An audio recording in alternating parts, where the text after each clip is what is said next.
Hey, what's up guys? So here you have the loop coaster 10303 finished, and I had some questions getting into this build that I couldn't find the answers to on the internet. So now that I'm done, I have them and I can share them with you. So let's dig right into it.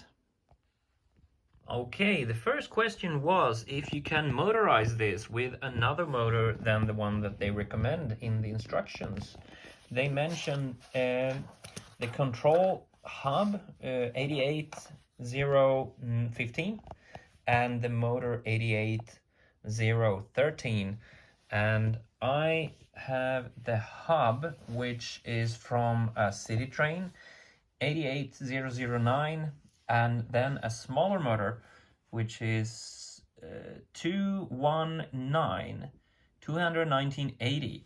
So this is from We Do, and this motor is a lot smaller, and I was curious if that can power it up and actually pull it up. And here's what I found.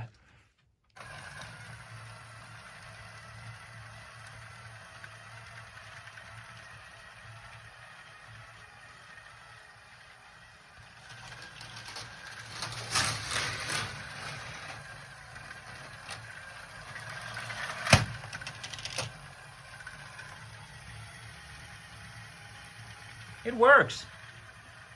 I don't know how fast it is supposed to go with the bigger motor, but this seems to be working quite fine.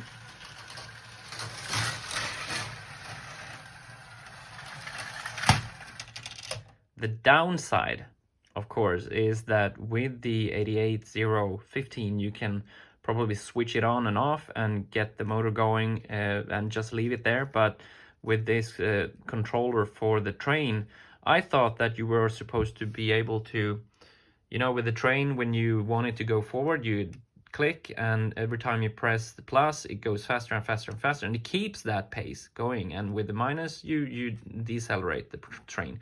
But when you connect this motor to it, you have to have it pushed down, so you can leave it. It doesn't continue. So my solution to this problem was to put this rig on with one of these rubbery, I don't know what they're called, but a rubbery piece, a Technic piece, which you can slide down, and if you just put it on top of the plus sign, it works like a finger, and it keeps it going. And whenever you're done, you just push the stop, and then you can activate it again. So you don't have to buy the recommended motor and hub. Of course, that probably makes it easier, but if you have a train set, you can do fine with the controller, hub, and just buy a smaller motor.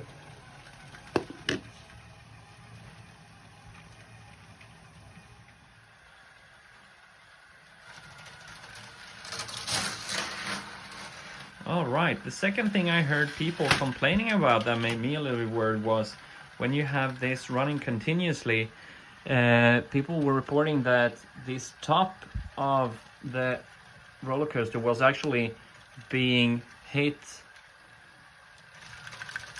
by the counterweight, and that made it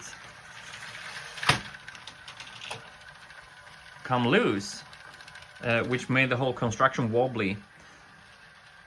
Now, I've been running this quite some time, and I have not seen that issue. Actually, I had to take some of the bricks away from the counterweight just to make it more balanced, and that the actual lifter would fall down.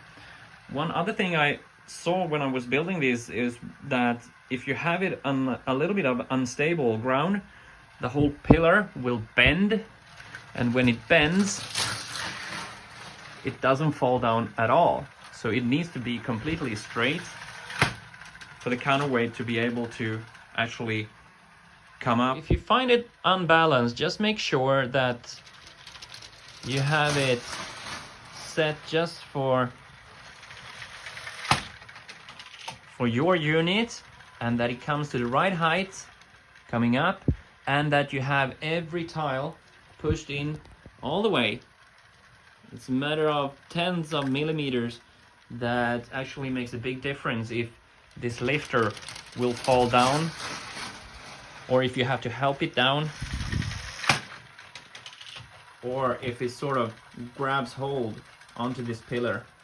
And remember, if the pillar is slightly bent, that will also make the lifter stick to it and it won't fall down.